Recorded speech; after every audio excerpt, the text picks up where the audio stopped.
Oh, hello. Hmm. Happy Halloween, everybody, and welcome in to your Sunday evening Halloween edition of NBA Live here at FTN Daily, presented to you by SuperDraft Daily Fantasy. My name's Zach Graham, aka Kawaisenberg DFS, and hasn't been too long since I saw my good buddy Javi Prellezo on the other side of the screen. Early returns looking like we did pretty well on that SuperDraft Sunday study this morning, Javi, but NBA this evening. You ready for it? Sí, amigo, vamos a hacer NBA, vamos a jugar. Oh, sorry, that was my Cuban mafioso. Yeah, man, it was a good. I'm glad you didn't catch that. You didn't expect that, so I'm glad I got you laughing there. No, man, everything went well. It's been a fun day. We had some great calls. We had some tweets out proving it, so people don't think we're just talking out of our ass. But yeah, it was a good day, man. Yeah, man. Michael Pittman started off real hot, 2 touchdowns in the first quarter, and both of us were on him pretty heavy. You made a great case for him this morning. And then Pat Fryermuth with the circus catch near the end of that Pittsburgh-Cleveland game, making both my super draft picks and my fandom happy as you see Cordell Stewart over my right shoulder. But again, we're here to talk NBA, and we've had some news hit over the last 90 minutes. Some smaller pieces of news like Dwight Howard being questionable. Let me pull it up, make sure I'm not missing anything. Some other pieces that we had already, Claxton and Millsap both out for the Nets. But I think the biggest one here, not to bury the lead, Chris Middleton will sit with an illness, I think non-COVID illness. So he will join, the usuals at this point, Drew Holiday, Brooke Lopez, Dante DiVincenzo, all remain out for this Bucks team. Semi Ojeleye also will take a seat to rest tonight. Bobby Portis will be back in and limited to 15 minutes. But not to get ahead of ourselves, Javi, we've got an hour and only 4 games on this Sunday night. So 2 going off at lock here in about 56 minutes. Let's go game by game. So we'll start with Portland at Charlotte. And Portland, obviously been up and down, both from a real basketball standpoint and from a fantasy standpoint, man. Like, we'll start up top. Damian Lillard down to 9-4 on DraftKings. And really hasn't had a Damian Lillard type game. There's been kind of, I don't know if it's rumors or it's actually true, but I've seen some things about Damian Lillard maybe battling some injuries, not letting him get his shot off how he wants to, or maybe fighting through some pain when he goes through a shot motion. And I'll pause for a second just to thank Anthony again for my daily reminder that the Spurs do in fact suck. I don't know what that makes the Bucks after the Spurs handled them in Milwaukee last night. Of course, Joe Metz nowhere to be found when I tried to make my lunch bet yesterday. So I remain winless with my lunch bets so far. Oh man, that's brutal. But I've been but told by our boy Easy B to yeah. say beans in Spanish, so I gotta just get it out of the way. Frijoles. There we go. That's it. Sorry. Yeah. I mean, all the fun here on our Halloween episode with the Cuban mafioso and the Kawhis and bat. Damian Lillard though 9-4. I'm not super high on him. I Javi, like, I know that there's gonna be an explosion Dame game at some point soon, right? Whether it's tonight, sometime this week, or sometime this month. Mhm. It's gonna come. But is tonight the night you're taking shots on Dame, or are you kind of straying away? No, it is. I would even consider him. I'm updating my sexy 6 and frisky 5 because the article did go up, but with the news of Middleton out, things are changing here. But I do like Damian Lillard, and I think with value, my focus here. I love the first 2 games, and I hate to say that Okay. because all the ownership's going to gravitate towards those first 2 games. That's just what's been going on in the NBA season. It's been pretty wild. How much the ownership is just gravitating towards the first few games. And that's maybe because people don't want to check their lineups as time progresses. Maybe they have Halloween plans today. I don't know. Whatever the case is, I do think these first 2 games, and then the third game starts 30 minutes later, and then you have the Lakers one like 3 hours later. But all the ownership is going to be in those first 2 games.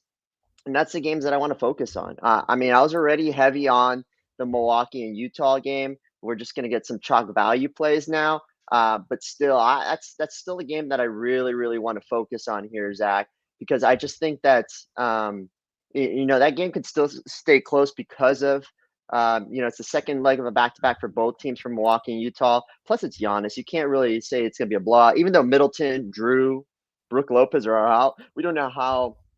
Giannis is going to have to carry this team on his back, and he's practically a lock tonight. I hate to say that because I'm all about hedging, but the other game, that Charlotte and Portland game, I mean, it's the battle of two brutal defenses. Charlotte, especially, I wrote it up. I think it was they've allowed 111 or more points in every game except one. They're just not playing defense. And then Portland, they're not very good defensively. They do defend the big man really well with Covington and Nurkic, but Nurkic has been playing 22 minutes a game. Covington, I mean, he's just out there for Fitbit and defense. And I mean, I know it's a lot to take in, but my focus is going to be those two games. And I love Damian Lillard because of it, Zach. Well, you made a great case, man. I personally am lower on Charlotte and Portland than I thought I was going to be in terms of the individual plays. Just specifically on DraftKings, right? I think there's maybe a different story if you're looking FanDuel SuperDraft, but in terms of the DraftKings rankings that I had up this evening, only 2 9s out of the Charlotte and Portland game for me is LaMelo and Yusuf Nurkic, who we can both talk about individually. But I think maybe I need to take a look more and just see where I could, for the rankings, of course, get more exposure to this game. Because if you take a look, you mentioned both of these teams just being sieves on defense. I believe 8.5 points more in terms of the over-under total for this game compared to any of the other 3 games on the slate. So certainly a good fantasy environment, but I mean, Dame Lillard, I guess on a 4-game slate, I got no issue taking shots. CJ McCollum obviously has been the better fantasy producer in terms of fantasy points per game so far in the young season, but I mentioned Yusuf Nurkic getting the 9 for me, and I saw some chatter in the Discord this afternoon talking about how limited his minutes have been, and that's obviously the case. But I think a lot of that has been the results of these Portland games. You look over the last 4 that Nurk has played in, 19-point game against the Clippers, 20-point game against the Grizzlies, 30-point game against the Clippers, and 29-point game against the Suns. In that 3-point loss to open up the season at home against Sacramento, Yusuf Nurkic played 29 minutes. So I think if this game stays close, and it's only a 2-point spread right now in favor of the visiting Blazers, I think Nurkic gets up above 25 minutes and maybe closer to that 30-minute mark. And I think it's certainly possible that he eclipses not just 40 DK points today, but maybe puts up his highest DK point total on the season with the minutes I expect him to get. Where are you sitting on Yusuf Nurkic or any of these other Blazers?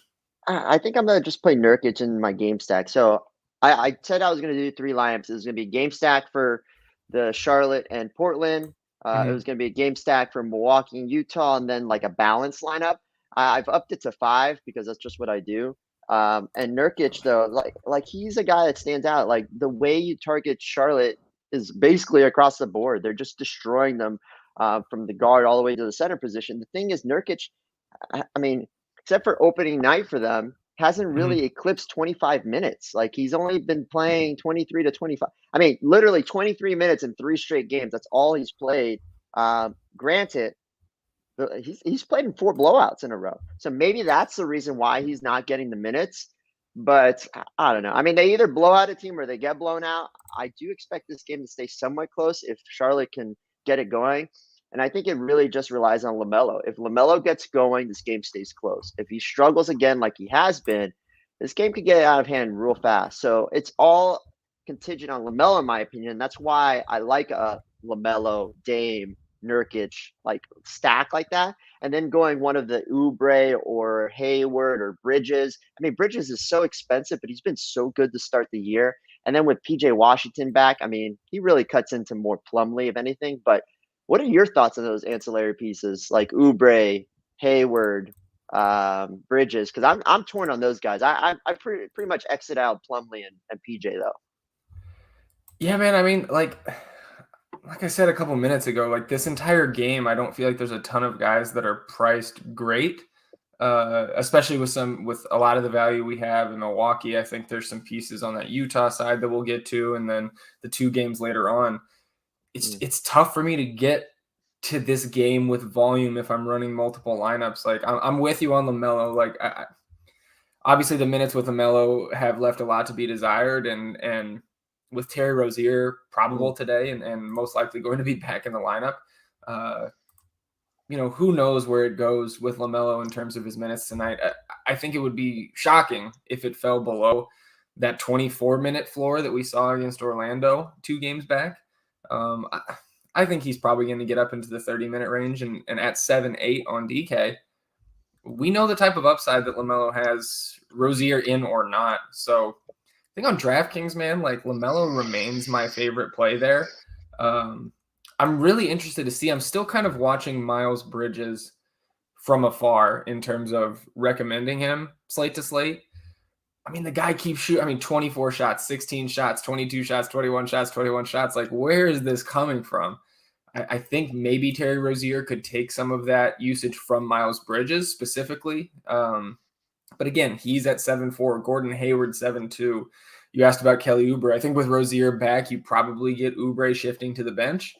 So at 5-8, I don't have a ton of interest there. PJ Washington's been coming off the bench as well. Tough to get to him at 5-5. Rozier back, to me, is going to hurt Cody Martin, who's been fantastic with the one exception of the day that we were heavy on him in that Boston game. So for me, my top option on DraftKings for the Charlotte side is LaMelo Ball. And then you look at a site like SuperDraft, LaMelo 1.2 over there, so that's great. And I do have a little bit more interest in a Miles Bridges or a Gordon Hayward there, both of them at 1.4x. I think I would favor Bridges just with the shot volume that he's seen thus far. But to talk kind of some of those ancillary pieces on Portland, specifically Robert Covington. He's 4-4. Power forward center eligible now on DK. I don't know if he's been, to be honest, I don't know if he's been running any of the center rotation this season like we saw last season. I don't think so because of the presence of Zeller and Larry Nance, but I would have to go back and look at some rotations in terms of that. But we got a question from T Panthers a few minutes ago, so let me make sure I'm getting this right. Javi, he was asking us, is there any interest in Covington at 1.8x tonight on SuperDraft since it's only a 4-game slate? He notes that he needs 33 SuperDraft points to get up to 60, which is really what you want to target over there on SuperDraft. I have interest, but DraftKings 4-4. We haven't really seen him get it going yet this year in terms of his fantasy production.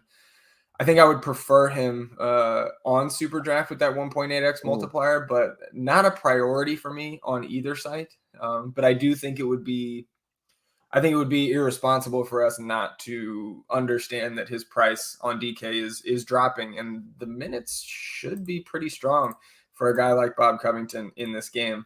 We saw 33 last game. It's just the usage just isn't there. Are you on Bob Cov at all?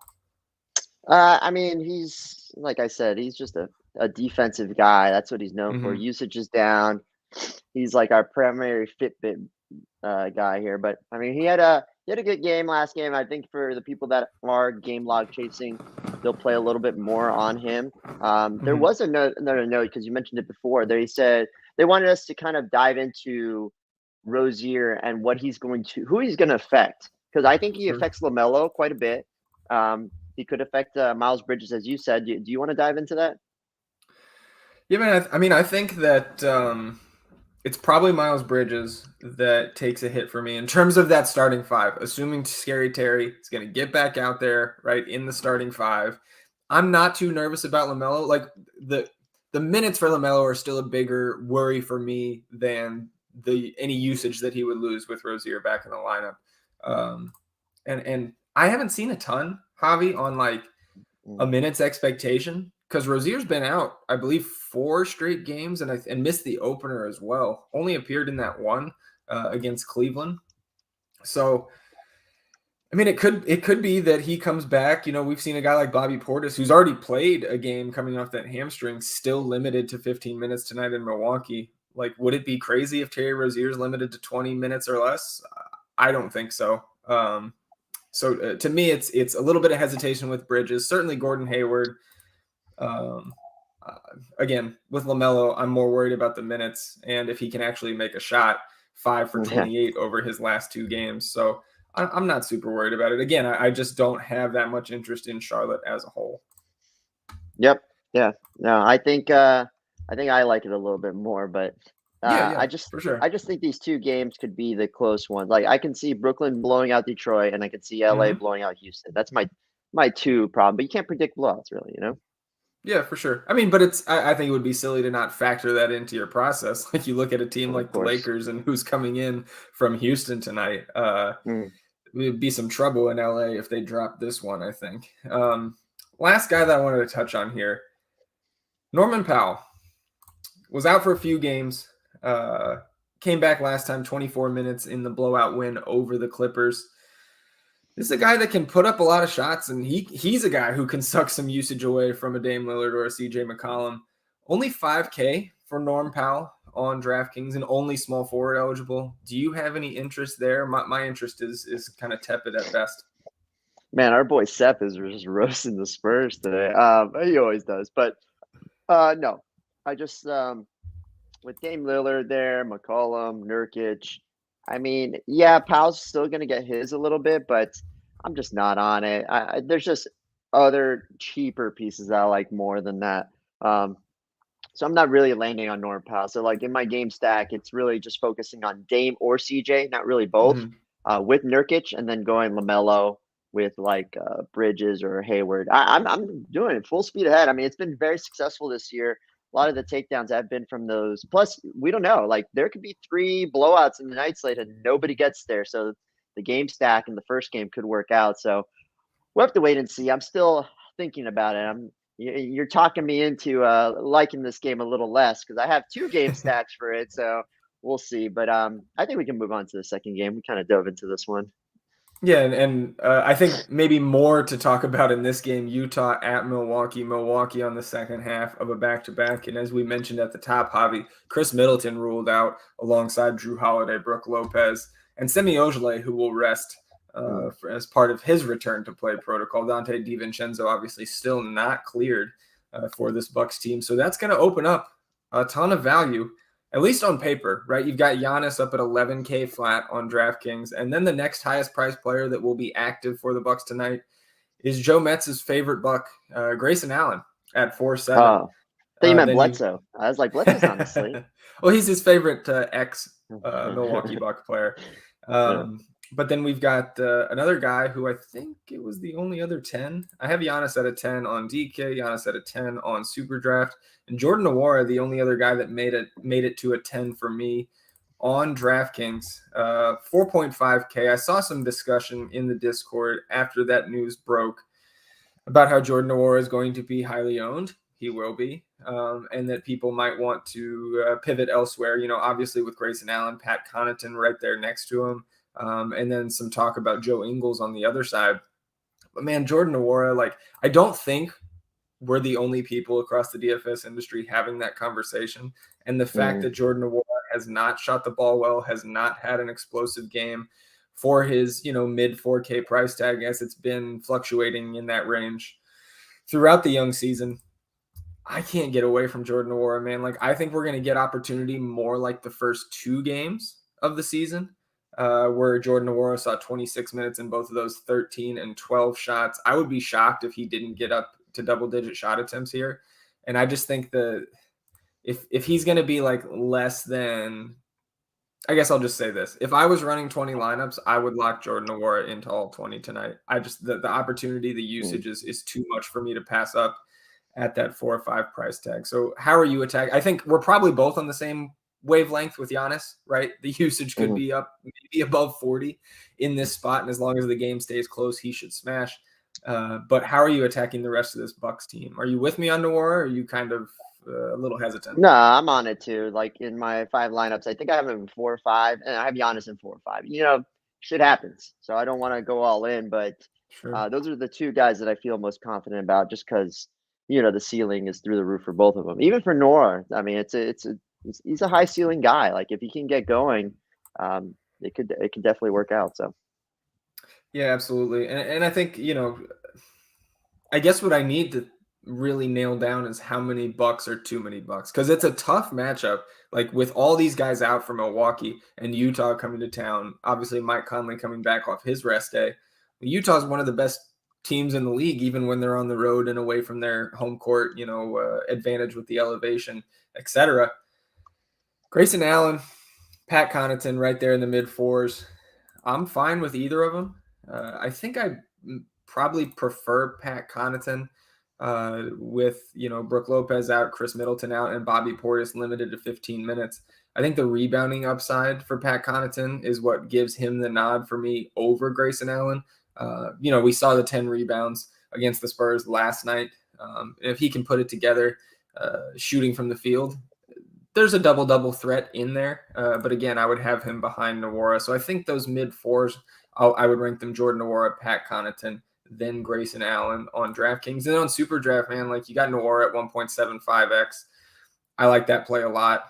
And then you've got Grayson Allen, 1.65, Pat Connaughton, 1.75. So I would rank those three guys the exact same way on SuperDraft. What do you think about some of these, like, more, for lack of a better term, gross values? I mentioned Bobby Portis's minutes limit, Semi Ojeleye sitting. So we're going to see some significant minutes from guys like Rodney Hood, Thanasis Antetokounmpo sitting near the min price. You can never expect huge outputs from those guys, but on this 4-game slate, are they somebody that you could use as a salary saver, or would you kind of reserve that for like if you're building 20 to 150 lineups? Yeah, so I was looking at, and I think I prefer to just save up for DeAndre Jordan late. Like, Okay. there's a legitimate chance that Dwight Howard sits today. I was just reading that and I kind of missed it. So I Oh, think if that's the case, DeAndre Jordan can be, quite probably the sneakiest value on the slate. okay. But for me, the value guys that I'm landing on are Grayson Allen, Nora, Connaughton, and George Hill. So George Hill, Mhm. obviously, George Hill and Grayson Allen probably won't get the blowout run if there is a blowout from either side. But Nora and Connaughton are they just have I think they have some safe floors and some high ceilings today. Even Connaughton, like Patty C is not really a guy with a high ceiling, but if there's a blowout here, plus the injury or the illness to Chris Middleton, I think Patty C can break the slate at his price. So that's why I'm leaning more Nora and Connaughton, but I do like Grayson Allen and George Hill, and I'm gonna play all four in a lineup. So Yeah. just because it's the safest value out there. So Yeah, man, I right there with you. Didn't mean to overlook George Hill. Should, if, like you said, if this game stays close, 30, 32 minutes, definitely in the cards for old Georgie there. One of my favorite Spurs from years past. So it's fun to see him still doing his thing across the league. Obviously, a journeyman at this point. We'll flip to the other side now. Talked about Utah coming in pretty much full strength. We still haven't seen Rudy Gay yet this year. And I believe Udoka Azubuike will also remain sidelined tonight. So neither of those inactives will really affect the Utah rotation as it has been so far this season. I did mention Mike Conley is back tonight after resting his knee last night. He is my favorite play from this Utah team. I also think Bojan Bogdanovic at 5'2" is really interesting on DK, but Conley and Bojan, my two favorite ways to go here on DraftKings. Javi, what are you looking at from this Utah side? Yeah, no, Mike Conley, that's the price that I'm really looking at here. So he's a good he hasn't really shown too much of a ceiling this year, but Mm-hmm. I just think it's a good spot for him, especially, with no Drew Holiday, he gets a much better matchup here. So I do like Mike Conley a bit. Donovan Mitchell, that was yesterday for me. I don't think I'm gonna go back to it today. Yep. The other guy that I'm looking at is Gobert. Gobert might match up against Giannis quite a bit, so it's not the easiest matchup. But Gobert's just, I mean, he's had a phenomenal offensive year to start. I mean, offensive Mm-hmm. and defensive. So that can't be ignored here. So I think it goes Conley, then Gobert, then Ingles, then Mitchell is my favorite. But I'm not really, I saw earlier they were talking in Discord about Ingles. I can't get behind that. I just, he burned us yesterday, and now Conley's back, so I like it even less. I mean, if you want to get off some of the chalky value, I get it, but I'm not on it too much, Zach. For me, it's really just focusing around Conley and Gobert. I mean, I think Gobert's a phenomenal sneaky play today. Yeah, I mean, Rudy Gobert, obviously only 5 games in to this long regular season, but averaging an 18 and 18 double-double thus far. Mm-hmm. Similar to, some early season Andre Drummond numbers we saw 3 or 4 years ago. So if that keeps up, I mean, that's obviously going to boost Utah's outlook and make Rudy Gobert an even more solid daily fantasy asset. I'm with you on Donovan Mitchell, man. We know when games stay close that Donovan Mitchell will take mid-20s in shots, and really hasn't gotten it going yet this year. Only shooting 38% from the field and 29 from three. So I don't think it's crazy to play Donovan Mitchell tonight. Obviously, I think he'll be pretty low owned in the big GPPs across the industry. I would prefer him on SuperDraft, where he's 1.2x over there. Again, if you can get 20 plus shots from Donovan Mitchell at 1.2x, that's a pretty strong play. So I prefer him over there on SuperDraft. Right there with you on Joe Ingles. I don't think he's out of play by any means, because you've seen, upper 20s in minutes, even when Conley's been on the court, and he's been just fine for this 4.6 price tag. But he just doesn't have that bump that he had yesterday, where we saw him get 32 minutes. Obviously let us down from a DFS standpoint, but just not a priority, more of a secondary play for me tonight. And Jordan Clarkson, very hard for me to get to with Conley back. Another guy who let us down last night, as you mentioned, only 5 for 19 from the field. So again, both of those guys, very much secondary plays for me, and I prefer Joe Ingles probably 9 times out of 10 over Jordan Clarkson, if you're asking me about him on this slate. Any interest in a guy like Royce O'Neal, who's going to play 30-plus minutes? Or what if Rudy Gobert gets in foul trouble? Hassan Whiteside could see some extra time. Any interest in those two guys? No, I mean, I just prefer the other value pieces. So I'm not looking at Hassan here, but I think, I don't think I'm going to get it. Royce O'Neal, he's another candidate for the Fitbit. So That's true. Someone said this motherfucker keeps ducking my question. Mallard, I'm sorry, I'll get to it now. My bad. Yeah, but no, we'll get to it, Mallard. We got plenty of time, my friend. We got a half hour. We've only got 2 games left after this. I promise you we'll get to all the questions. You ready to move on to the 7:30 game, Detroit and Brooklyn? Yep, and I'm curious your take on this. Zach, I have no good feel on this game because I feel like Brooklyn's going to blow out Detroit. But I don't know, man. I'm a little hesitant.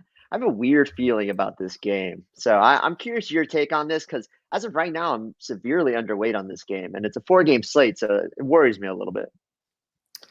So I think this was already dumped into the Discord, but the Hornets will start LaMelo Ball, Terry Rozier, Gordon Hayward, Miles Bridges, and Mason Plumlee. If anybody sees any news on Rozier's minutes limit, if there is one, definitely ping us so we can revisit. You want me to read what the coach said? This again. This motherfucker. You want to hear what this guy said? This guy said, let me find it. So here we go. James Borrego said he would assume, yes, that Terry Rozier would start if he plays tomorrow night. Isn't sure about minutes, however. It will be a feel thing. So yeah, thanks. Okay. Appreciate it. Yeah. I mean, if he's out there and moving well, it's completely possible that Terry Rozier would get up to 30 minutes, and at 6K, I think he is, or 6'2". I don't think I would get there in 20 lineups, but not the craziest play. Anyways, back to Brooklyn and Detroit. You mentioned obviously Brooklyn, a much better team on paper. So maybe some trepidation in attacking this game with volume. But if there is going to be a blowout, Javi, it's got to come from somewhere, right? The production's going to come to blow out a team. And Kevin Durant and James Harden are the 2 most likely candidates to do that, obviously. So Durant sitting at 10.5 on DraftKings, Harden at 9.9K. James Harden coming off his best game of the season so far, at least from a DFS standpoint, did get to the free throw line 19 times. So that streak of him not getting all those calls came to an end abruptly against the Pacers on Friday. I'm not sure we see that same type of output here, especially the 29 points. Like his shot attempts have been down. I believe 17 is the most shots that James Harden has taken this season. So I think I'm going to prefer Kevin Durant here slightly. I have them both at 9s on DraftKings. I think the most important thing for me today dealing with these two Nets studs is to not stack them. I don't think that's how I want to attack this slate when we've got guys like Giannis to pay up for and the trio of Lakers studs that we'll get to in the next game. So I think if I was running 20 lineups, I would probably set a rule to not have Durant and Harden in the same lineups. If I was running 100, 150 lineups, I'd probably take that rule off and allow some of those lineups to be crunched, if they came together. But my biggest interest here, Javi, is LaMarcus Aldridge. LaMarcus Aldridge is 4.8 on DraftKings. And I mentioned at the top of the show that Nick Claxton remains out. Paul Millsap will also sit tonight. And so with Blake Griffin seemingly limited to about 20 minutes per game, LaMarcus Aldridge could play 30 minutes here. And at 4.8, like if he plays 30 minutes at 4.8, maybe I should put him at a 10. Because that's an absolute smash play. Like if he's getting 30 minutes, obviously he's not the focal point, right, of the offense like he was in San Antonio and previously in Portland in his career. But he's getting plenty of shots, and this dude is wide ass open. He's never had to work less to score 20 points in a game like he did last time out against Indiana and then against Philadelphia back on the 22nd. Both of those games, Aldridge 10 for 12, then 10 for 16. I love Aldridge tonight, and I think I'm going to go ahead and bump him up, Javi. Aldridge is going to get the 10 spot from me tonight on draft. Yeah. So I see also people asking, Bruce Brown or LaMarcus. Yeah, that's easy for Aldridge, but I didn't have Aldridge in any of my lineups. Now you're making me second guessing here, Zach. So I guess while you're bumping it up, it makes sense though, the minutes. Yeah, unless we're gonna see, James Johnson come in and play. He did get 21 minutes back in the opener, but a lot of that was because they were getting blown out by Milwaukee, and he got a bunch of run in the fourth quarter when that game was already out of hand. Milutinov is still on the roster here on DraftKings. That guy is never coming over to play in the NBA. Former Spurs draft pick, by the way. And Day'Ron Sharpe, I don't think is going to get off the bench for any sort of significant minutes here, barring a massive blowout. So yeah, man, like I'm really high on LaMarcus Aldridge tonight. You mentioned Bruce Brown though. Obviously, Bruce Brown, price rising a little bit. He was mid 3Ks all last week, 25, 35, and 30 minutes in his last three. And the production has been just fine for that price. But now with the price climbing, it is a revenge game. His original team that drafted him, the Detroit Pistons, if I'm not mistaken. So maybe a little extra juice for Bruce Brown to get out there and show out tonight. But he would be my fourth option, just kind of in a vacuum, I guess, if that's the right term to use here. I much prefer getting to Aldridge in that price range from Brooklyn. And then, I talked about my interest in getting exposure to one of those Brooklyn studs. Anything else from this Nets side for you? No, I mean, like I said, this net side's the side that I was having some trouble with. So I'm still a little torn here. But I mean, we can go back. Maybe it's just LaMarcus Aldridge and move on. I mean, I just don't think that Detroit can. Yeah, I don't think Detroit can compete here. Maybe they do get there because of Harden or Durant, but I don't see their ceiling as high as Giannis here. With no Middleton, no Drew, no Brooks. So that's my thing. I guess my question, Zach, and I'm just going to go back. How would you rank Grayson Allen, Connaughton, Nora, and George Hill? Obviously, Nora is up top, I think, for both of us. But then after that, Patty C, Grayson, and George Hill. How do you rank that? think I'm going in that order. Like you said, Nora is the number one. Pat Mhm. Connaughton would be my second, followed by Grayson Allen. And George Hill is a close, like I'll call him a 3B. Like I think his like I said, his minutes will probably be 30 to 32 if this game stays close. But I think I like Grayson Allen slightly more from a fantasy point Mhm. perspective. So that's how I would rank those four guys. Yeah, and then I don't know. I mean, if this game does stay close, it could be because of Jeremy Grant. But I think from the Detroit side, I just like Kilio. Seems like he's getting some blowout run too. Um, yeah, it's gross today. I mean, at least from the Detroit side. But I mean, they're projecting well, like Kilio, Josh Jackson, because there's Yeah. no Cade Cunningham today. Um, I do think Josh Jackson is going to be a lower owned. He was going to be chalky at the beginning of Mm-hmm. today until we got the news about Cade Cunningham out. Mm-hmm. And then that's why he was going to be chalky. But then the news of Chris Middleton out. So with Nora, Connaughton, George Hill, all these guys soaking up all that value ownership, I think Josh Jackson's pretty sneaky now. But I'm not going to have a ton. I think it's just getting too cute. I'm trying to focus on at least three of those Milwaukee value guys, really. So, Yeah, I think you're right on it. I thought Josh Jackson was going to be pretty highly owned when I first looked at the slate this morning as well. And in that case, I was going to be trying to run far away from him. I think it's an easy spot for him to bust. I have no issue. I think I gave him an 8 on DK. I have no issue if you roster him. Again, he's going to be lower owned than that Milwaukee value. So more in play for me now, but still secondary, not a priority for me. We got a lineup here for the Bucks. we do. Yeah. Hill, Allen, Connaughton, Thanasis, and Giannis. No surprises there, I don't think. And then the Blazers, Lillard, McCollum, Powell, Bob Cove, and Yusuf Nurkic. So looking elsewhere here on this Pistons team, I think Jeremy Grant is a very solid play here tonight at 6-7. I'm not very scared of the matchup. Obviously, Jeremy Grant's been producing just fine. The stocks have been fantastic for Mhm. Grant so far. 2 steals a game, 1.5 blocks per game. I think that's going to come down as the season progresses. But for a guy at 6'7" who could take 20-plus shot attempts if this game stays close, I'm fine playing Jeremy Grant. Jeremy Grant did get a 9 on both sites. For me, that 1.4x multiplier on SuperDraft looks pretty nice to me as well. I'm not very high on Sadiq Bey. I think he's more of a cashy play, if that makes sense. Like he's going to get mid-teens and shots. I just think at this 6.5 price tag, I would like somebody else to be out of this rotation rather than just Cade Cunningham to be really confident in rostering a guy like Sadiq Bey tonight. And then you mentioned Kelly Olynyk, who's been getting some really good run the last 3 games. And as he always does when Kelly O gets run, producing at a high clip. 5'4", that power forward eligibility on DraftKings is nice.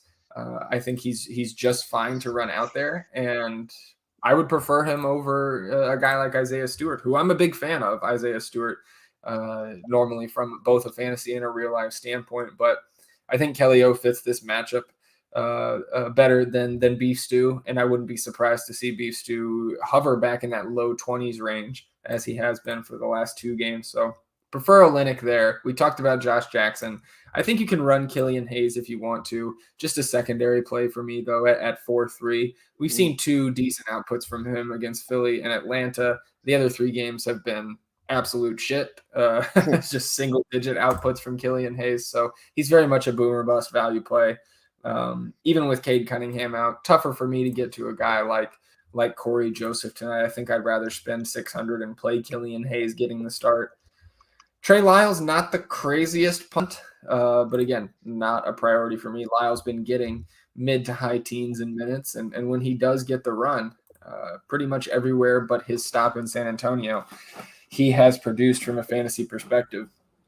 No interest for me really tonight in Frank Jackson. Hamidou Diallo not getting enough minutes to run him out there. So that's my take on Detroit. Anything else for you on this Piston side, or are we good to move on to the Hammer? Yeah, we're good to move on. I'm curious your take on this last one too. So Yeah, well, let's talk Lakers hosting the lowly, and Houston fans, you can hear it again, the lowly Houston Rockets. coming into LA tonight. Big underdogs. Last time I checked, 10.5-point dogs to the Lakers tonight. We'll talk these three studs for the purple and gold, Javi. LeBron James is up top salary-wise, and he's questionable again. And, LeBron's listed questionable a lot over the last 18 months and has normally played through that tag. But we saw this last week. He missed multiple games with the ankle soreness. With a bad Houston team coming in tonight, I wouldn't be surprised if he sat. And in that case, I think we would rush to jam in Russell Westbrook and Anthony Davis. But again, with this being the last game of a 4-game slate and 3 hours after the third game tips off, you're going to have some exposure to these Lakers guys and be able to adjust accordingly if we do get news. So I think what I like to do is, whether I like Anthony Davis more than the other two or not, get LeBron James in. And then when we do get that news, you can pivot, especially if they're in the utility spot, because LeBron's the most expensive one. So then you can pick and choose later, and you're making sure that you have the salary to adjust to any of them. Again, with Russell Westbrook being only point guard eligible, you may have to do some, some little shimmy shakes and make sure that you've got the a way to get Russell Westbrook in positionally there. So again, I like putting LeBron either in that forward spot or utility spot over there on DraftKings. Little bit different story on SuperDraft. You've got some of these guys off the floor multiplier. You've got Russell Westbrook 1.15x on SuperDraft. He got the 10 tag over there. Anthony Davis 1.05 with the 9. And then LeBron, really only down in the rankings on DK because of that questionable tag. He's also 1.15x on SuperDraft and picked up a 9. So it's kind of like pick your poison here. And if all three of them play, Javi, I think I'm going to favor Anthony Davis of the three. Again, if you roster LeBron, you can swap down to Anthony Davis, unless you need that extra $400 to start off the slate here in 17 minutes. How are you looking at those top three Lakers? Yeah, I don't honestly. I'm pretty torn here. For me, I think I'm just going to have definitely have an AD lineup in there with Giannis. Because I think even in this spot, like anybody can crush this Houston team. Sorry, Cody, but it really boils down to like the big man. So they've been crushing Houston up and down the court, but it's really just from the power forward and center position. So that's why I think AD can feast here. The thing is, though, can Houston make it somewhat competitive for him to be optimal there in that spot? If not, it's going to be someone like Dame. So I'm going to do that. I'm going to definitely have AD in there just because of, like I said, the spot that they're in. But it comes with my concerns here. So, I mean, if LeBron's in, AD ceiling does go down a little bit, but I think he's fine against this Houston team. So we really need LeBron news. I mean, you could honestly just wait to build your lineup until the late night hammer, guys. And if you're not trick-or-treating at that time, well, mainly in the West Coast, if you're not, and you can follow, then I say, focus on that Lakers build. But again, there's a good chance that this game blows out. There's a good chance that LeBron does play. So, I mean, he played the last game, so. Yeah, so looking down the rest of this Lakers roster, obviously not a ton of usage available for the rest of this rotation if all three guys are in. Carmelo Anthony's sitting at 5K flat on DK and has been really shooting the lights out, 33 and 3/4 DK points last time. I don't know if I can go back there tonight. Certainly not as any sort of priority play. If I was running multiple lineups, I'm fine if I saw some Carmelo Anthony's in there. But again, it doesn't make me feel great. Kent Bazemore's been, I guess making us baze less. That's a terrible joke, but I haven't made it in about a year. So I brought it back just for some Halloween groans here. Malik Monk is at 3.7. Only got 5 minutes in that last game. He was coming off an illness. I don't know if that had anything to do with it or the fact that Cleveland just got off to a hot start and it was, Lakers secondary guys, you're not playing. We need to win this game. So I think at 3.7, he's an okay punt, probably going to be pretty low owned. Same thing with Rajon Rondo. If he's getting 16 to 20 minutes at 3.5, he can get on top of that price tag.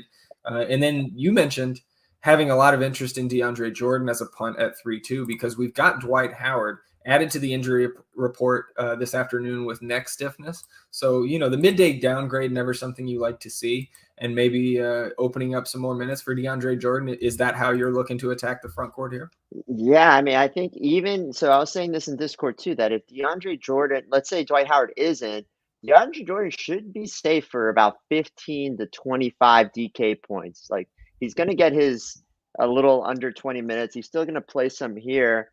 And against this Houston team, he can crush them. We don't know. Maybe it's a DeAndre Jordan game. So I am building a few lineups with DeAndre Jordan at utility spot, and I'm just going to let it ride. Like I don't need to wait on news. If it happens, it happens. Like if I think it's low risk, high reward. Like the low risk part, yeah, you have a low floor, but at his price at 3,200 on DraftKings, 15 to 20 is perfectly fine. And then if Dwight Howard is out, 30, 35 points maybe potentially for a ceiling here for DeAndre Jordan in this game against this Houston Rockets team that is, the city of Houston might be very sad today too, Zach. So we'll see. yeah, I saw something about some baseball games going on this weekend, but I don't know too much about that. Speaking of other sports, did get some NFL news here. Dak is out. Cooper Rush will start Oh for the no, don't Cowboys tell me against the that. Vikings tonight. No. So I'm sure most people after this show, after this NBA lock, will be heading off to build their showdown lineups, and you can tune into that NFL showdown stream that we'll have here at FTN Daily once we're done with the round balls. I like your take on DeAndre, man. Like I completely agree with you that it's a low risk, high reward scenario here. If he was to get some extra time with Dwight out, the ceiling is immense for that price tag. And you look at what he's been doing in 13, 14, 15 minutes a game at that price. He's been just fine. So I'm with you there. I like that call. Last team of the night, Houston Rockets, obviously big underdogs here, but I have some significant interest in a couple players, Javi. And number one is the guy who was listed questionable coming into the day and will be active with that ankle injury is Kevin Porter Jr.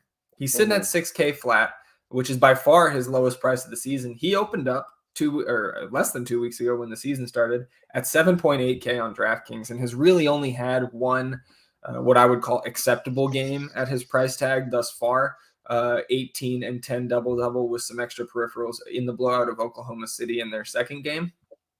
But man, at 6K, I don't think he's going to be very highly owned at all. And he is my favorite way to attack this Houston side in the late night hammer.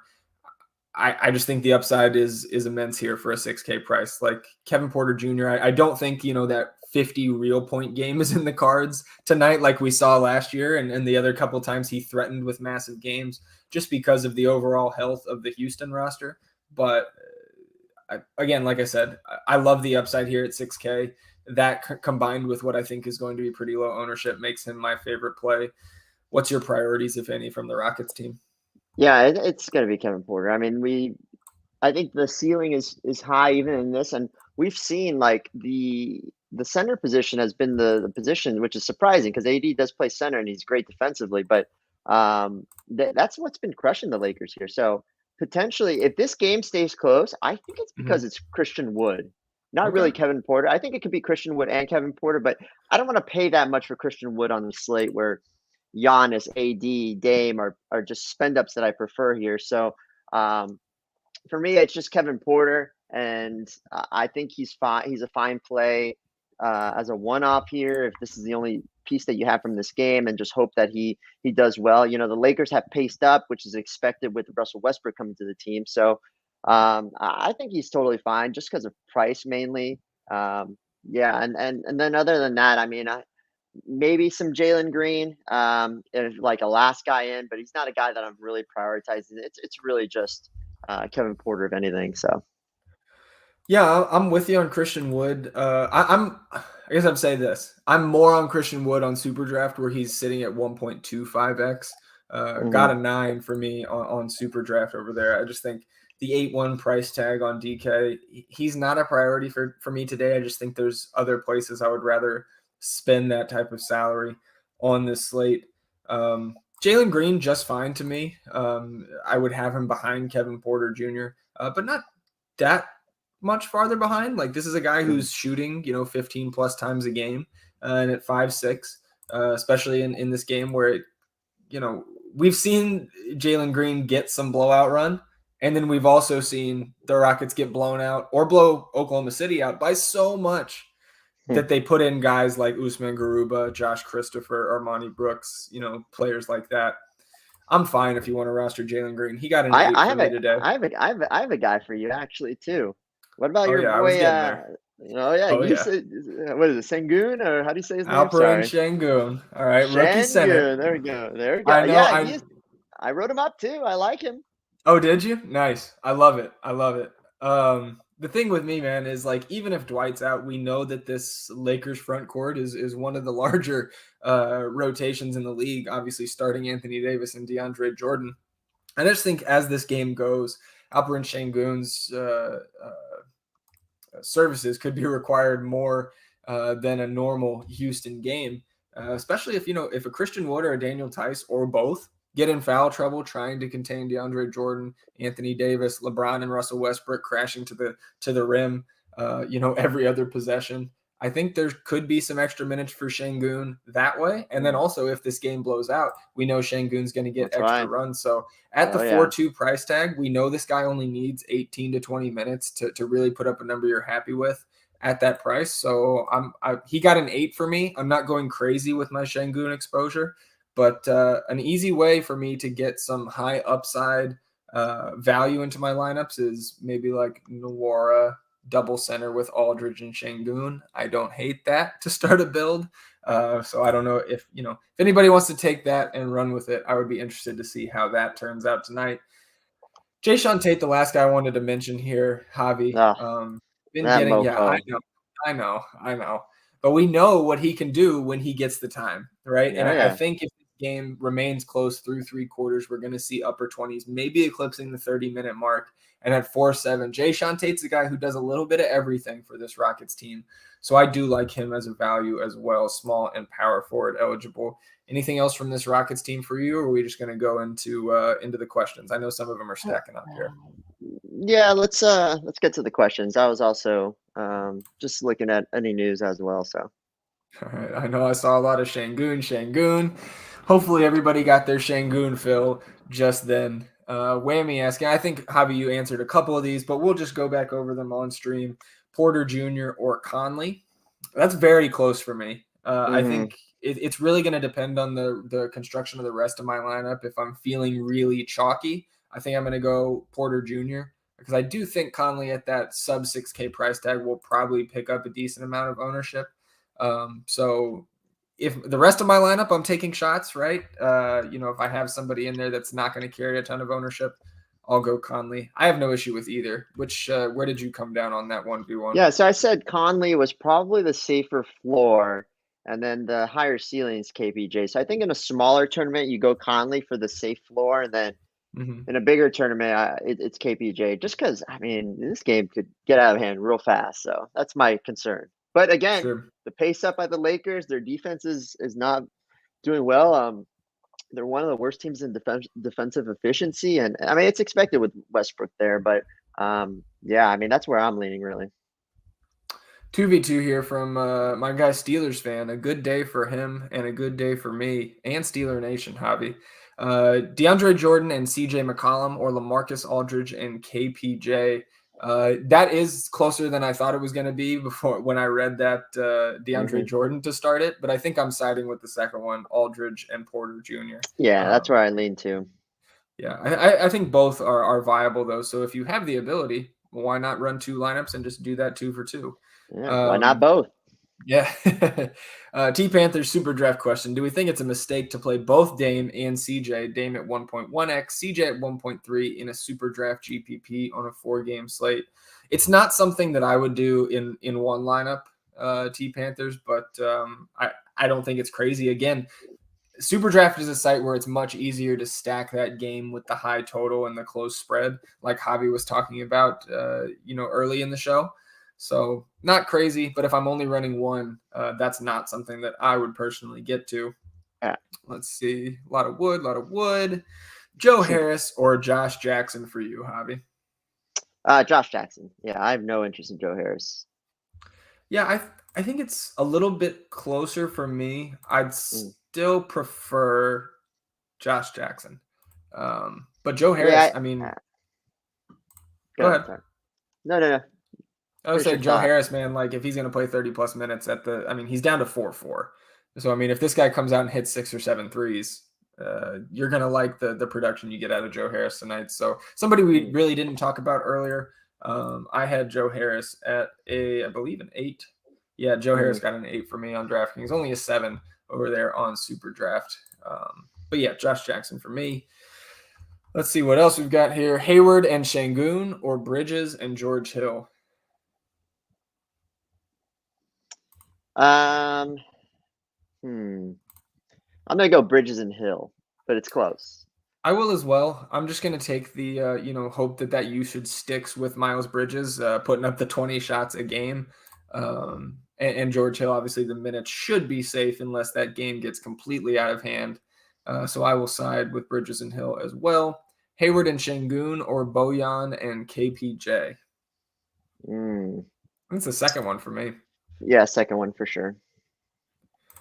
All right, about 3 minutes left until lock. Keep firing questions. If I missed any questions, throw them in again because I don't want to leave anybody out. The Jazz will start who we expected: Conley Mitchell, Bojan Bogdanovic, Royce O'Neal, and Rudy Gobert. See if we got any other news coming in. Javi, you got any Halloween night plans? It's tough when it's on a Sunday, man. I think Friday, Saturday, Halloween weekend is kind of those are the go-to nights. Yeah, I think No our plans plan for you is tonight? we're gonna. So it's still early here. Not True. even 4 p.m. yet. We're gonna go to friends and just. We had enough drinking yesterday at the Halloween party, but we're just gonna sit in a lawn chair and hang out. Maybe have a cold beverage and hand out Hey, there you candy go. and probably eat most of the candy too. So yeah, But that doesn't sound too bad to me, man. I know you won't be out there that long unless you got a screen outside because your Cowboys are playing tonight. that's right. Yeah. Let's see. No questions. Here's one. Nope. Anthony just talking more shit to you. He says you're gonna go watch the Cowgirls lose. So, I'd fire back that Anthony needs to learn the difference between lose and loose. That's what I would say to Ooh, there you go. that. Yeah. The Cowgirls loose. The Yeah, Spurs that's may kind of suck, but so does your spelling, Anthony. He's got a point, Anthony. How about that one, Sep? Oh man! Hopefully, we're taking all the Benas home tonight, Javi. The Benas, yeah. Just would be a great way to close out the week. I have just Sean Tate in a lineup, and the fear of God is in me with him. Hey man, Jayshawn Tate, he can put up a nice little number. He's just got to get the minutes. It's just a matter of when he's going to do it, you know? How do I know he was referring to football? Where are the other Cowgirls, Harm? Well, I don't know what he's talking about. I don't either. Anthony, well, yeah, about a minute left. I need more DeAndre Jordan, man. Ugh. I'm just fixing my lineups too. Yeah, I'm rolling through Prize Picks to see if I can give out any interesting ones here. I don't hate Isaiah Stewart over 7 rebounds. I know I was kind of talking him down, but that's not a really high number. Like I think he can get on top of that. Got to find something to pair it with though. Can I get Aldridge rebounds? You have Kevin Porter in 2, Şengün in 1, you got Grant in 1, Kelly O in 1. I feel like I'm hedged for the most part. A full Charlotte game stack here. Yeah. Oh, these Prize Picks bastards not putting Aldridge props up. Gobert. Olynyk's still okay. Yeah, he's fine.